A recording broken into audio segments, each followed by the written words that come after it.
Do you have a suggestion for a Rockstar Impact Podcast guest? Go to impactpodcast.com and just click Be a Guest to recommend someone today. This edition of the Impact Podcast is brought to you by ERI. ERI has a mission to protect people, the planet, and your privacy, and is the largest fully integrated IT and electronics asset disposition provider and cybersecurity-focused hardware destruction company in the United States, and maybe even the world.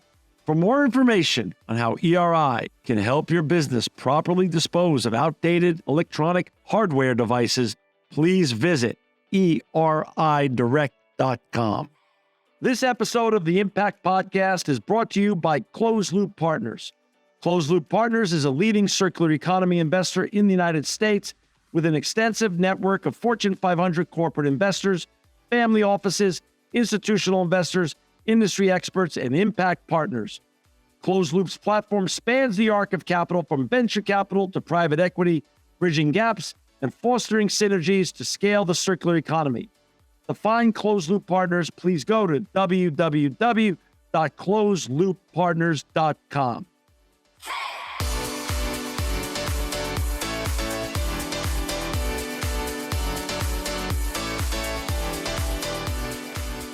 Welcome to another edition of the Impact Podcast. I'm John Shigeri, and I'm so honored to have with us today Adam Gromis. He's the global lead for electrification policy at Uber. Welcome, Adam, to the Impact Podcast. Thanks, John. Great to be here. Hey, Adam, we were talking a little bit off the air, and but before we get talking about all the great work you're doing in electrification and sustainability at Uber with your colleagues, let's talk a little bit about your background. I know you and I actually have a little bit of a connection. I'm sitting here in Fresno, California, in my home office and studios. Adam, I know you're in Oakland today, but talk a little bit about where you grew up. That's right, John. I live in Oakland, California today, but I'm very lucky to have grown up in Fresno, California, where I went all the way through high school. I went to UC Davis after that, so I stayed in the greater Central Valley in California. And quite frankly, that's how I got involved in the work. I've been working in clean air quality and clean tech for the last almost 25 years. And my first job out of UC Davis was working for the California Air Resources Board. I worked in hydrogen and fuel cell technology after that, also with the Air Board and industry, and then was in impact investing field after graduate school at NYU, and eventually ended up on the Goldman Sachs impact investing team, including looking at clean tech investments, and then made my way over to Uber as the first sustainability hire. So for me, I've been so curious about how do we bring the best of industry innovation together with thoughtful policy frameworks that drive forward the at-scale solutions we need to tackle these unprecedented problems of environment, of our human interaction with our environment and our social connections, which to me are just so critical. So for me, that was shaped back in Fresno. In Fresno, I had an inhaler just like most kids, because the air quality in Fresno, as you know, John, can be really challenging for a lot of kids. I think something like 1 in 6 kids in Fresno County have asthma or asthma-related diseases. I was one of those kids. I played water polo and was in the pool a lot, and so I was breathing a lot of that air, and I was taking my inhaler all the time. And that got me really interested in what I could do with my engineering degree from UC Davis to help contribute to the challenge. And for me, transportation was the place. I love transportation. I love mobility, but mobility can be really painful. It's the biggest contributor to greenhouse gases here in California. It's the biggest contributor to greenhouse gases in the United States. And greenhouse gases is just one element. There's also particulates and asthma-causing pollutants such as oxides of nitrogen and other things that come from transportation. And so I was so curious to ask, what can I do to get involved with the solution side of the challenge? And that's propelled most of my work over the years. That's so great. They were just, this is how old I am, Adam. They were just building Stern when I was at NYU. They were just building it. So, we share that in common as well. That's fantastic. Yes, okay. I was very pleased. Pilots. We're both. Yeah, I went to NYU just for business and for policy. I did a dual degree because I was, again, I'm interested in that intersection of the best that industry can bring and the best of policy design. So you were the first hire in Uber's sustainability division. What year was that? 2017. So I was the first hire that was focused on sustainability full time. Wow. And I joined our policy group to ask questions about, what can we as a business do to make a more sustainable business, and what can we do to be a greater participant in the drive towards decarbonizing and electrifying transport, which in the process was what we identified. We came at it from a materiality perspective. What is material to Uber in terms of our impact, but what matters to our customers, what matters to our stakeholders. And electrification became the clear low-hanging fruit where we can have the greatest impact, because we work with millions, more than 7 million drivers and couriers around the world these days, doing trips all day long on Uber. And so what can we do to help those drivers leapfrog into the electric revolution, which would so dramatically reduce not just the footprint of Uber's business, but reduce the footprint of travel in the towns and for the customers that our drivers and couriers serve. So, okay, so you and I know a couple things that to be truths. Sustainability is a journey. There's really no finish line, and it can be read very wide or very narrow. So since you were sort of ground zero in sustainability at Uber and had that proverbial blank page in front of you, how did you go about working with leadership on figuring out what was the most important topics to tackle, and what does your current role today, 7 years out, global lead electrification policy, look like on a day-to-day, week-to-week, month-to-month, year-to-year basis? Yeah, it starts with ground truthing and measurement. That's where we began 7 years ago, because the Uber business is a remarkable marketplace where we connect those offering mobility supply, how to help people get from A to B and help things get from A to B, with those that demand those services. And so Uber is a marketplace, but back in 2017, the purpose of that marketplace was not to reduce emissions from the air, while it also connected people with those goods and services. So we had to build on top of that an emissions layer. We had to build on top of that an impact layer to start to understand what is the impact of the current activity. Where are things like EVs and hybrids, alternative fuel vehicles on the platform? We had to build those information layers, because once you have the data, then you can build that into your marketplace. And that's really where we began. The other thing that was so critical is ground truthing. What is the current status of the transportation sector and of electrification? And it became very clear from looking at external, validated research, that electrifying everything and reducing our reliance on personally owned and driven cars and car ownership are absolutely critical and fundamental to driving towards climate goals in the future of transportation. That's not just for Uber, that's for cities, countries, marketplaces around the world, and mobility.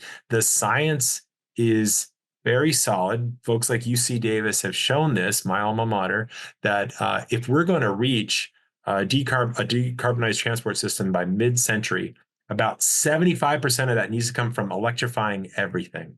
And I mean everything. The big trucks rolling down 99 through Fresno, to the cars that you and I drive to get around, to the scooters that we can now take, and bikes in more cities that we can take, buses and trains. We have to electrify everything. That's step one. Step two is shifting from a reliance on four-wheel passenger cars as our sole way of getting around, to much more shared use vehicles, shared use transit, shared use multimodal lifestyles within cities. And that's the last quarter of emissions reduction needs to come from that multimodal switching. And that together, that's the solution. The solution set is known. It's now marshaling the political will, the consumer will, the corporate will, to try and drive those solutions at scale to make them accessible and affordable for communities and for consumers everywhere. So that's where we are today. We're at implementation. So we started with measurement. Where are we in terms of our interaction as a company with the challenge? And what's the solution? We know the solution. So now how do we get started? And that's where we are today is in implementation mode. How do we support drivers getting into electric vehicles? How do we make it easier for riders to push a button and get an all electric ride? For our listeners and viewers who just joined us, we've got Adam Gromis with us today. He's a global lead for electrification policy at Uber. To find Adam and his colleagues and all the great work they're doing in sustainability, please go to www.uber.com. Now, Uber's become ubiquitous with third-party travel. I'm a big user of Uber. Wherever I go in the world, I use it. I have only had great experiences. For our listeners and viewers, just to understand size and scope, over 30,000 employees, 137 billion in revenues last year, and you're serving over 70 countries and 150 million monthly active users. Uber's a big company, even though we can all remember pre-Uber and it feels like it's a startup. It's a big company. It's so exciting to work for a global company too, John, because what I love about the work is getting to meet colleagues from all over the world every day, Right. and understanding that, we have this sort of ubiquitous marketplace, to your point, like this scale, but the context and the way that that marketplace is used is different from Fresno to Freiburg to out to London, down to Los Angeles. So it's a really remarkable thing in terms of the way that people move and the way that people consume goods is different everywhere. And we, understanding how we can adapt that marketplace to work with real communities and real places is just so critical. And for us, with many tech companies, they talk about, how many people are present in a chat room at any given moment. But when we're dealing with 156 million users all around the world, we're talking about real people in motion. Right. Any given moment around the world, tens of thousands, hundreds of thousands of people at any given moment in motion, in a conversation, in a real moving vehicle. And that for me is so exciting because it talks to, if we can have even just incremental change at that scale, the change adds up to a really big impact. So given that of the size of Uber, and now you're at the implementation stage, how much is that a curse and a blessing? Of course, learning from one another and sharing the diversity and the cultures that you have to serve is both enriching and fascinating at once, but is it also massively challenging when you're trying to implement at scale and implement with success? That's right. Yeah, no, it takes both top down and bottom up. So on the top down side, we're racing to electrify, and that comes from the top. Dara Khosrowshahi, our CEO in 2020, committed to setting a target out for the company to reach. And it's a stretch target. It's a tough one. It's aggressive and ambitious, but that is so critical to galvanizing imagination and effort and interest. And so in 2020, we committed to striving for 100% electric vehicle use on Uber in the US, Canada, and Europe by 2030. That's very aggressive, very soon. And then by 2040 in all the 70 countries that you mentioned where we operate. So 2030 is our ambitious goal for US, Canada, and Europe, 2040 everywhere we operate globally. So that's the sort of stake in the ground. A couple of years ago, we added delivery to that commitment to by 2040 electrifying delivery and in fact, adding a few additional waste reduction goals. But how do we do it? How do we get there? There's three areas that we're making investments in and marshaling our resources in a matrix fashion across the organization. Those are electrification programs for drivers to help them reduce the barriers to access and entry for obtaining electric vehicles. Second, innovation. How do we use that Uber magic? Push a button, go somewhere, get something. How do we make it simple for consumers to push a button, get a green ride, consume a good in the cleanest, most efficient way? And third is partnerships. We recognized early on that we will never get there by ourselves, and that so many others have other parts of the solution set that we need to be engaging with. So we partner with social sector organizations and with a lot of industry leaders in order to drive the solutions. And happy to dive into more of those areas as we talk through the conversation. Talk a little bit. You just had your second annual global sustainability product showcase called Go Get Zero. What was that? What is that? And why did you decide to put that on an annual basis? Yeah, that's right. It's so exciting to see the company making such a commitment, such a level of investment in product. At the end of the day, Uber's a software company, right? We make an Right. app, and Right. unless it's in the app, consumers don't know that it's there, and users won't use it. So this was our second annual showcase, Go Get Zero. It took place in London earlier this month. I had the great privilege of being with the team in London. Our CEO was there with many senior executives from across the company, and it was a call to action for the industry that we need to be keeping the pressure on for electrification, because we see a lot of places where there's hesitation. There's automakers pulling back from some commitments. There's governments questioning whether the policies they have in place should be adjusted. There's some governments that haven't joined, and we're there to say that now is the time to act. This is the decade of action if we're going to make a real dent on the climate. And broadly speaking, transportation emissions keep growing because electrification is not happening fast enough, and because consumer demand for mobility keeps increasing, which Yeah. erodes all the efficiency gains. So Hmm. we were there to call the industry to action and show what we're doing to make investments on the tech side, which is so exciting. So I mentioned those three program areas: electrification for drivers, innovation for consumers and riders, and then partnerships. That's where we focus on all of our announcements at Go Get Zero. So just as a for instance, for drivers, we announced a new AI assistant Oh, wow. an AI assistant where it's for so many drivers who are considering, is an EV right for me? It comes down to really idiosyncratic factors. Do I have access to home charging? What's the vehicle I'm driving Mhm. now? Is it costing me a lot to pay for gas? So we developed an AI assistant where drivers can ask any question they want. Hey, I'm interested in an EV. Oh, you are? Okay, great. Have you looked at these options? What's your current situation? What's the car you're driving? How much do you think you're spending on gas? Is an EV right for you today? If it is, we have many tools that then the AI assistant can connect you with: our vehicle marketplace, partnership, great deals on charging and EVs through our partnerships. So we can help, again, making that so much easier for drivers to just push a button, get access to the solutions, but also education, as I'm sure you know, John, and I'm sure you've discussed on your show many times, is just so critical for all consumers, for everybody everywhere, but especially for drivers who are trying to think to themselves, I'm trying to maximize my monthly take home pay. Like, how do I do that by shifting to an EV? Is that right for me? And we really want to find those drivers that are in that sweet spot of being able to make more money, or as much money as they do now in their gas car, in an EV. And when that's true, drivers are the most rational actor on the road. They know how to maximize that money in their pocket at the end of the month. So the AI assistant, we think, is going to be a great next leap forward in providing tech innovations that makes that so much easier for drivers to engage with. How do you get adoption of that among your drivers? Yeah, the drivers have a number of functions. There's a whole driver app. So if you haven't driven on Uber, and I encourage you to be a driver on Uber if you haven't done so, but you've probably been a rider on Uber. So riders use one app, drivers use another app. There's a whole another app for Um, drivers, and on that app there's tools beyond just accepting the next ride.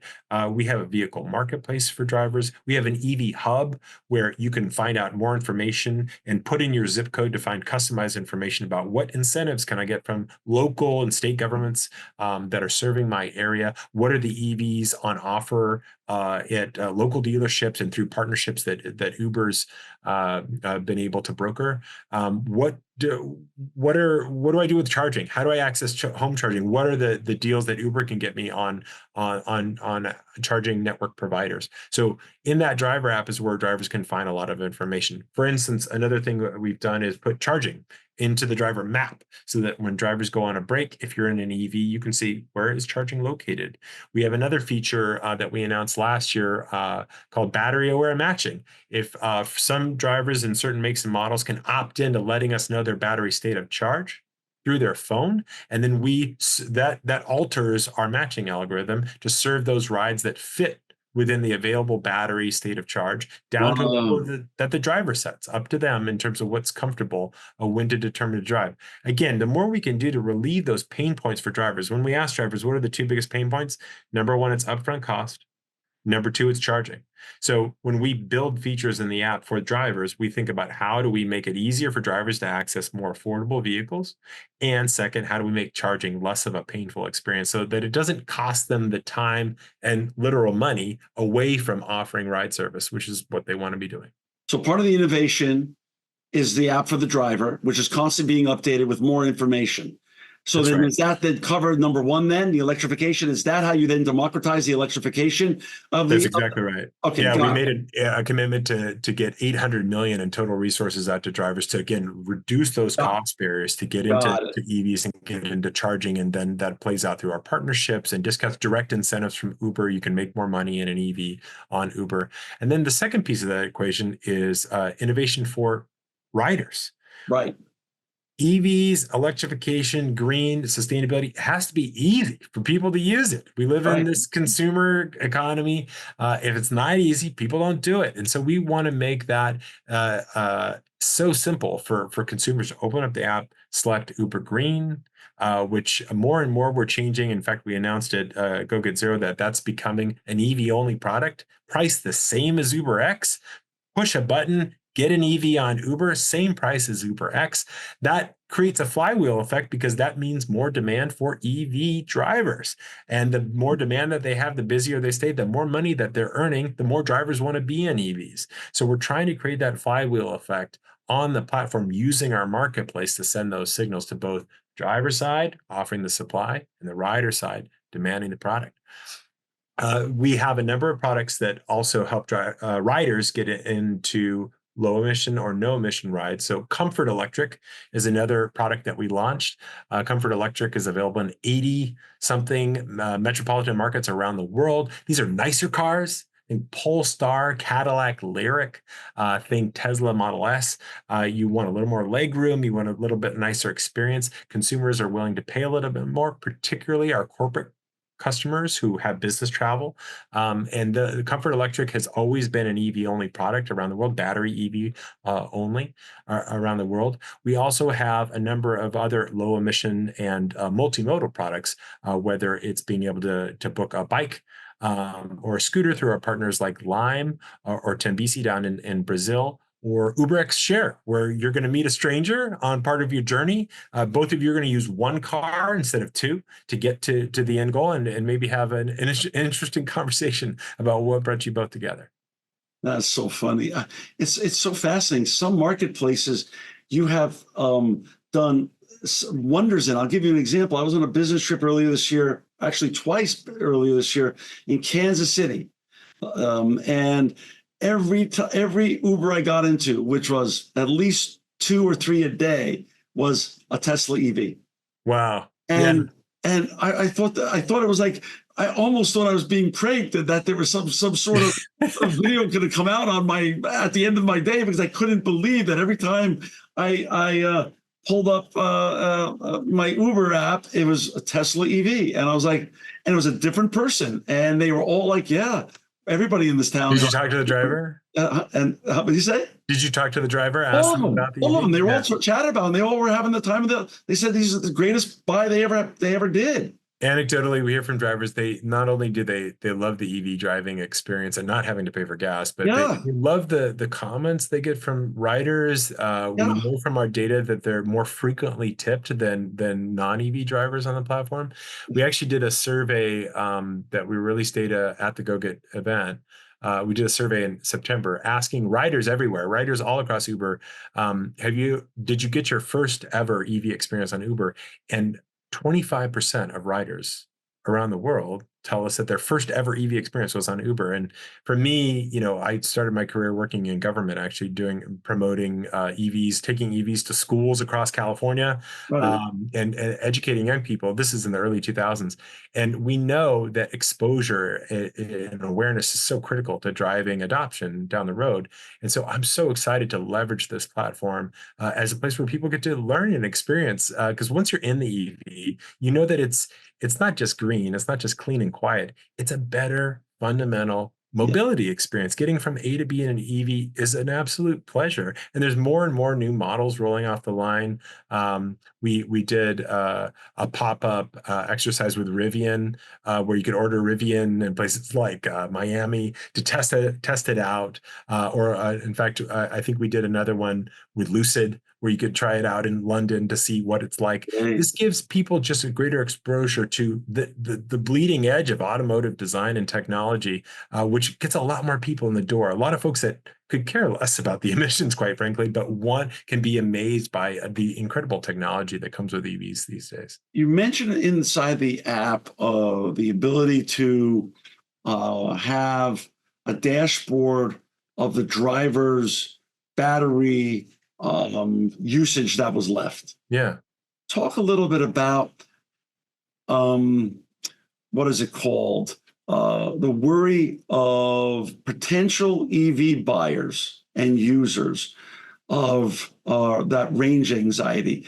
Is that still a massively underserved market in America, putting up more charging stations? How underserved is it, and how is that rollout happening? Obviously, the simple answer would probably be not fast enough, but where are we in that rollout? And are we in the top of the first inning, bottom of the first, and how far do we have to go to really make potential buyers get in the water, because there's enough charging stations seemingly to serve everybody who wants it when they want it?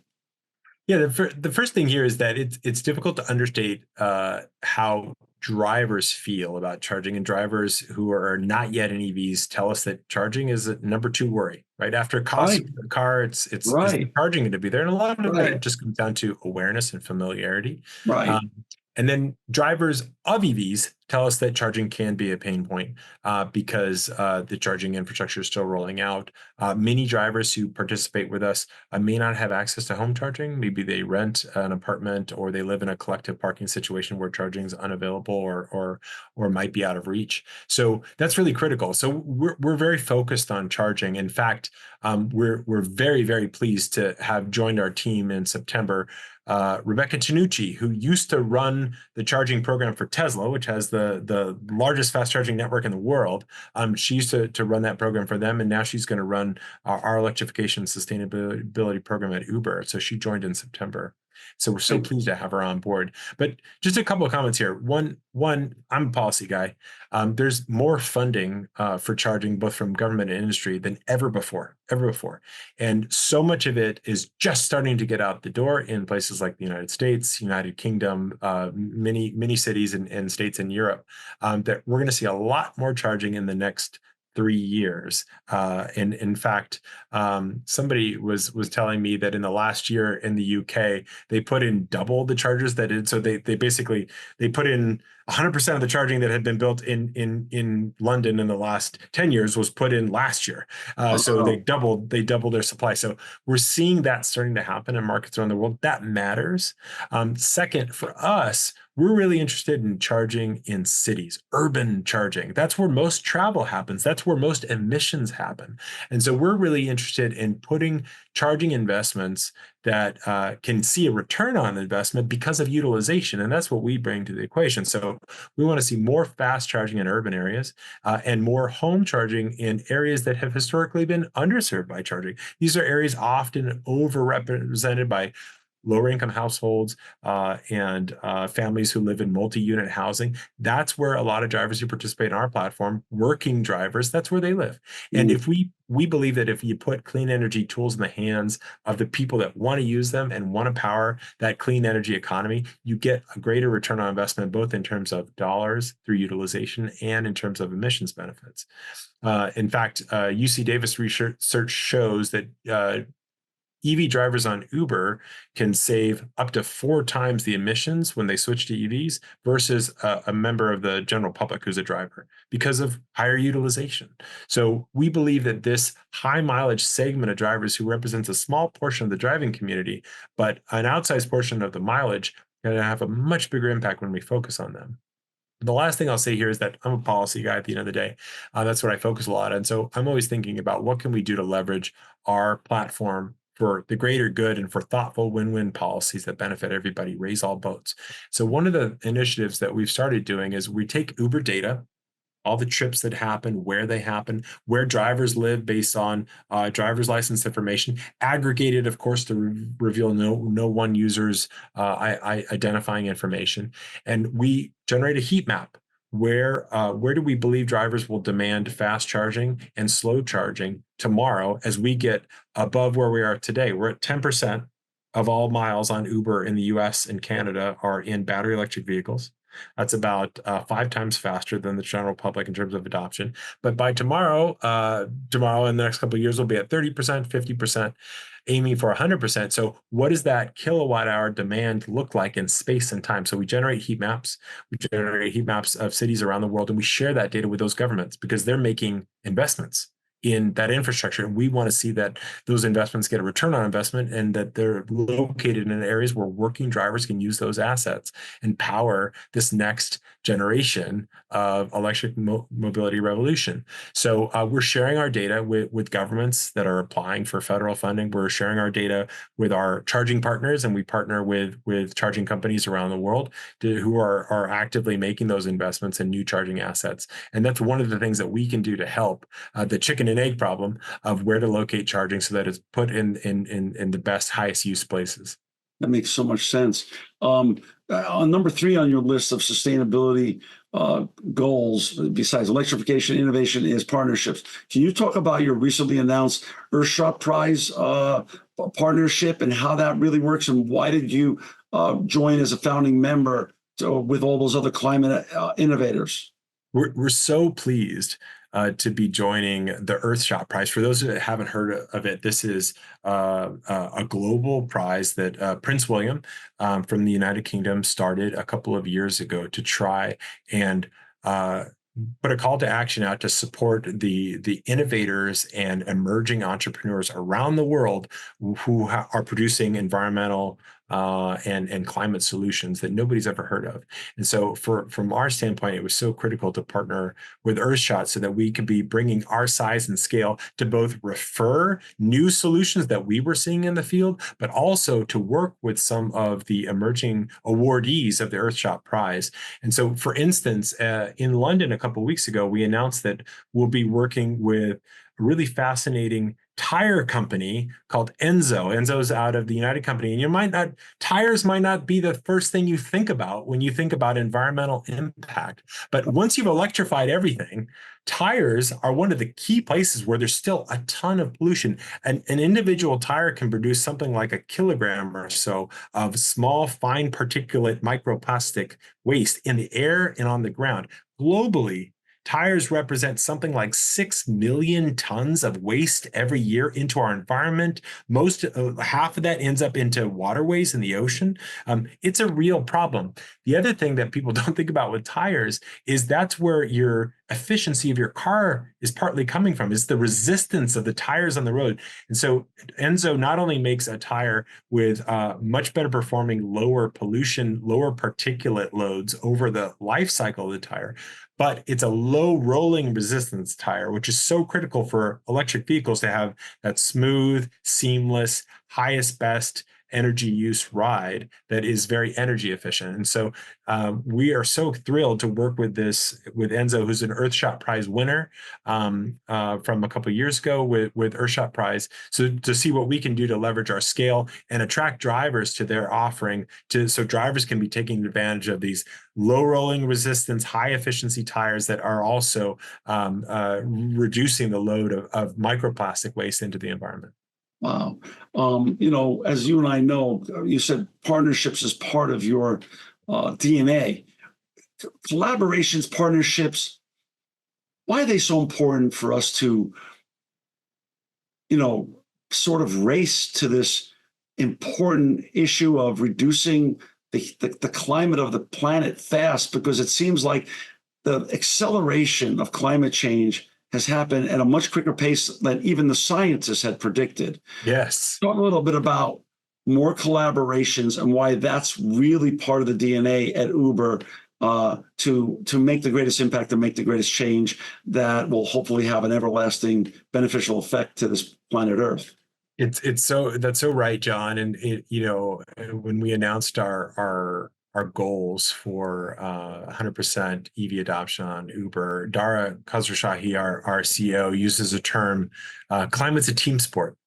And I think it's so well said because we humbly recognize that the road alone might be slightly quicker, but it won't be successful nor comprehensive, and we don't have all the answers. We are one part of the solution.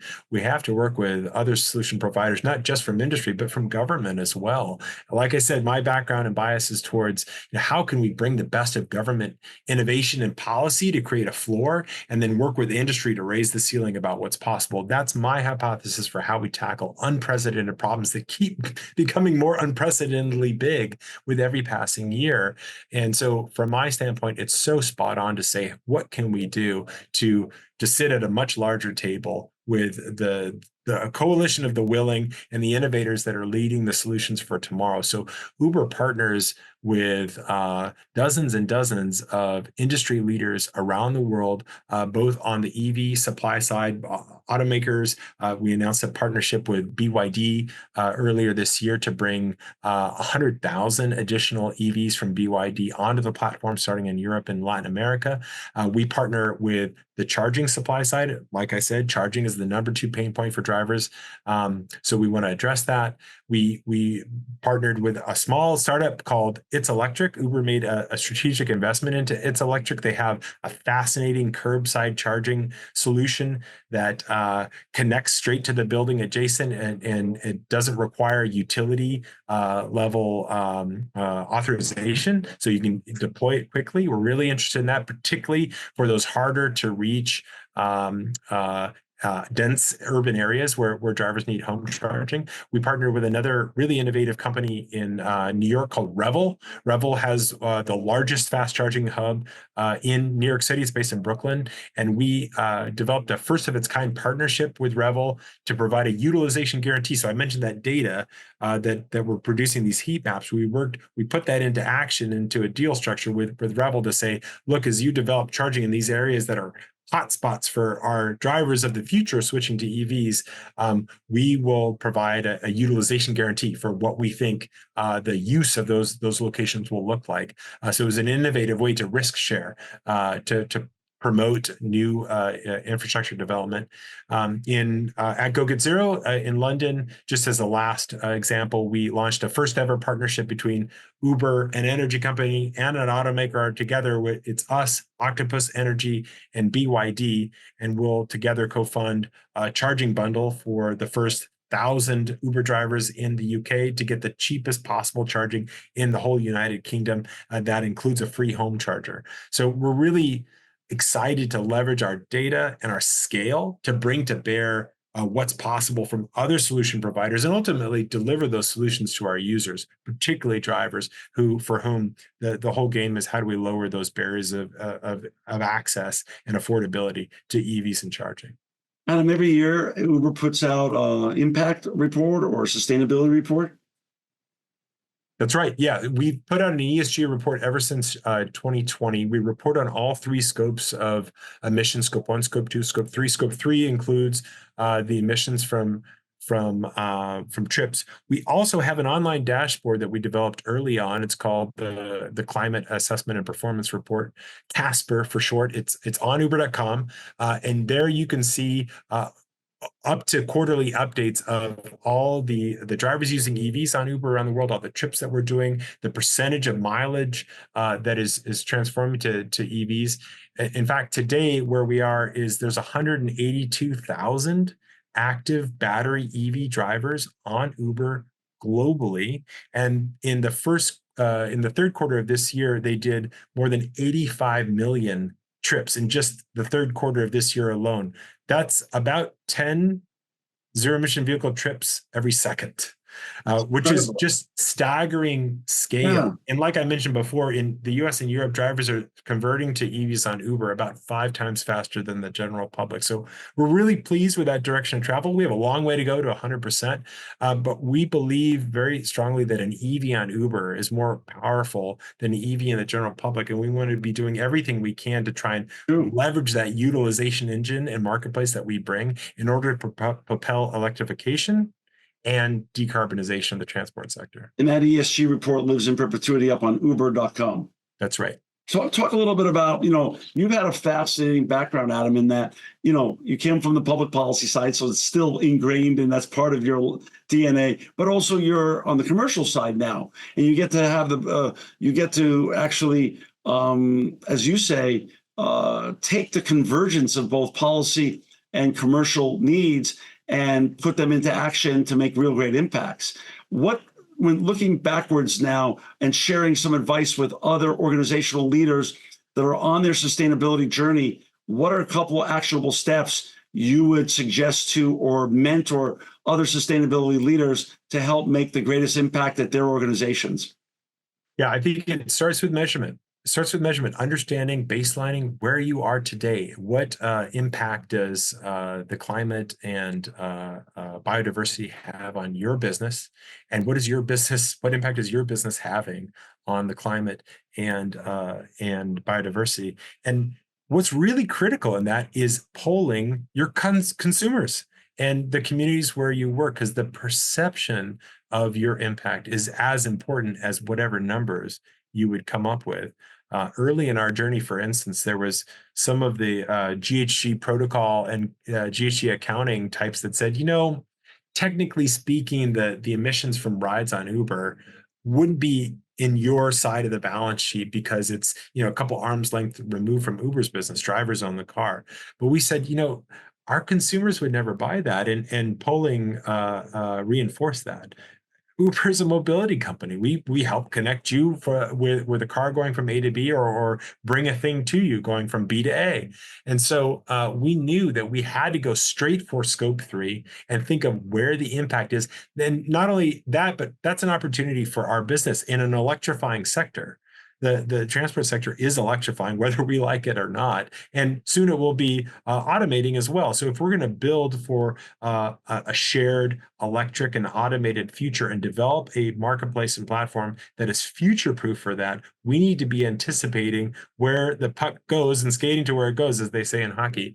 Right. So that's where we were. It starts with measurement. It goes to materiality, what impacts your business and your stakeholders. And then ultimately, it's a management commitment that is reinforced by a bottom-up structure across the organization to compel action. And so for us, that was so critical. The last point that I'll make here, and that was so important for me, particularly in the policy space, is transparency. Once you measure it and you share it with the organization, share it with the world, that helps increase accountability on your actions, but also engages more people into the conversation to bring help, to ask questions, to help you become smarter in your field, and then engage with, of course, with policymakers who are trying to think of this from a community and an impact on the citizenry perspective, which is so critical. So for us, transparency has been a key part of the work. I mentioned we launched our first ESG report and the online dashboard for the climate assessment and performance report. We launched that on day one of our goal setting for 100% EV. So for us, that's been critical, and it's really helped open a lot of doors with external partners and parties that wouldn't have been open before. So we're so pleased to do it. We really encourage other companies to join us in this effort, because it's going to take all of us. Climate's a team sport, and we have to be rowing in the same direction together. So we're really interested in partnering with the most innovative and ambitious firms and public organizations out there that want to drive to a fully decarbonized future. I love it. To find Adam Gromis, please, and his colleagues that are making the world a better place in the sustainability sector at Uber, please go to www.uber.com. Adam, thanks for the hour today with us, because it was really fascinating and enjoyable to speak with you. But more important, thank you and all the people at Uber who are truly making the world a better place.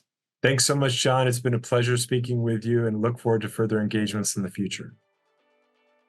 This edition of the Impact Podcast is brought to you by Engage. Engage is a digital booking platform revolutionizing the talent booking industry. With thousands of athletes, celebrities, entrepreneurs, and business leaders, Engage is the go-to spot for booking talent, for speeches, custom experiences, live streams, and much more. For more information on Engage or to book talent today, visit letsengage.com. This edition of the Impact Podcast is brought to you by ERI. ERI has a mission to protect people, the planet, and your privacy, and is the largest fully integrated IT and electronics asset disposition provider and cybersecurity-focused hardware destruction company in the United States, and maybe even the world. For more information on how ERI can help your business properly dispose of outdated electronic hardware devices, please visit eridirect.com.